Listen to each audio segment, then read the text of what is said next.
See all these lovely couples out here coupled the fuck up. Ew. Look at that black love. She about to jack his dick in the front row. Don't move your head now. Are you two together right here? No. Friends, friend zone. And your shirt say virginity rocks? You a virgin?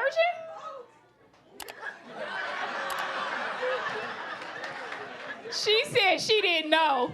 She said she's supporting the rest of these bitches who ain't virgin. I didn't even know that shit was still cool.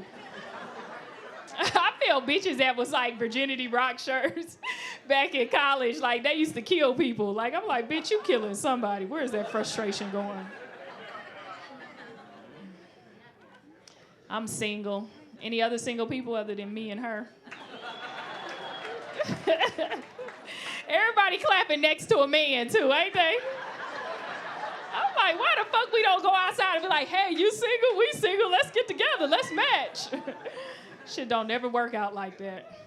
I'm single, so my homegirl hit me with this new proposition. She said it's this new thing where you can manifest a man. A couple of ladies on that train like, woo. I was like, ooh, that sounds like some bullshit. But I'm at the point in my life where I don't have nothing to lose. So I was like, what we gotta do? She said, first of all, you gotta write a list of what you want in a man. I said, that's easy. I want a man that's tall, dark, handsome, with muscles and a good hairline. And she was like, ooh, shit, that's asking for a lot. I was like, if your list is so magical, what the fuck? She's like, it don't work like that. She said, you had me until you said muscles and a good hairline, bitch. That was too much. I said, what we got to do next? She said, next you got to write a list of what you need in a man. I said, okay, I need a man that's loving, caring, supportive, financially stable, and a family man. She said, okay, you know this man don't look like that man. The man you need don't look like the man you want.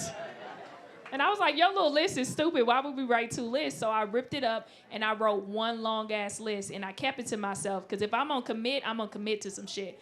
And I kept it and I recited it. I ended up seeing this guy. He was everything I wanted, but he was in a distance and he didn't see me. So I was like, yo, I gotta shoot my shot.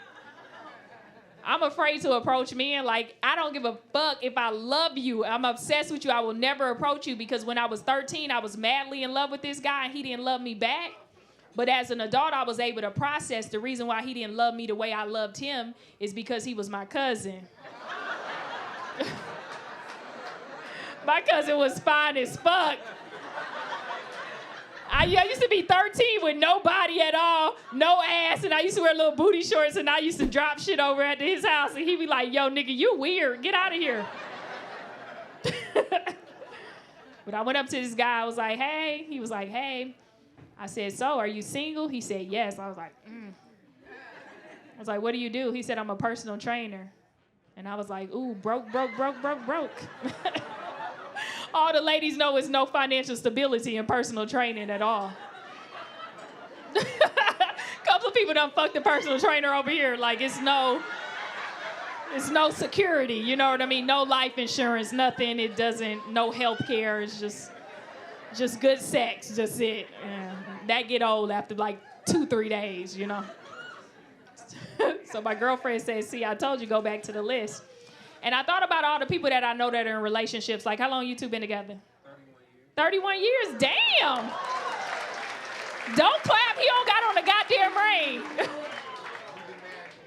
our 30th anniversary. 30? Oh, congratulations. 30 years. That's what's up, brother. That's beautiful. Where y'all from? Chicago? Yeah. That's even more immaculate because y'all made it out. Y'all both alive. You know what I mean? Like, that's beautiful. It's like, you could be walking around like 30 years later, pop, pop, pop. You're like, oh, shit. Baby, I told you we weren't going to make it to 31 because of these niggas. How long y'all two been together? 2 years? I love how he looked at you because he didn't know what the fuck was going on. Men don't know when to count. They don't know when it was the first time they asked you out or the first time they slept with you or both. They don't know what the fuck going on. How long y'all two been together? I think 4. You say 4. You think 4. He get on your nerves, don't he? Yeah. Like, bitch, I stopped counting because he just snore when he sleep. I don't like it. He clapping because he know he snore. And I see all these beautiful couples, and I know all the couples in my life, and I started to realize that my lifestyle requires a man with body fat. So now I look at life different. Every time I see a man with a little stomach, I'm like, ooh, bitch, he got a good job. I get turned on by dad bods now. Ooh, when I see a dad bod, I know he eat, I eat, we eat. Okay. And when I tell you single ladies, I will kick you the fuck down to get next to a man with back fat love handles. Because every time I see that, I'm like, ooh, bitch, he own property. That's a property body right there. This man own a house, don't he? For 31 years. These apartment bodies over here in the front, I ain't fucking with them no more. Look at him, nervous as fuck, he gotta pay this bill. Like, let me call the bank. He don't know what the fuck going on because he's so distracted in that goddamn bill with no life insurance. See, look, he like, oh shit, I'm making bad decisions. You see what I'm saying? Get some goddamn weight on yourself, you'll make better decisions. You wouldn't even be focused on that bill. You're like, ha ha ha, bitch, the money's gonna fall out the sky. I'm Daphnique Springs, thank you very much.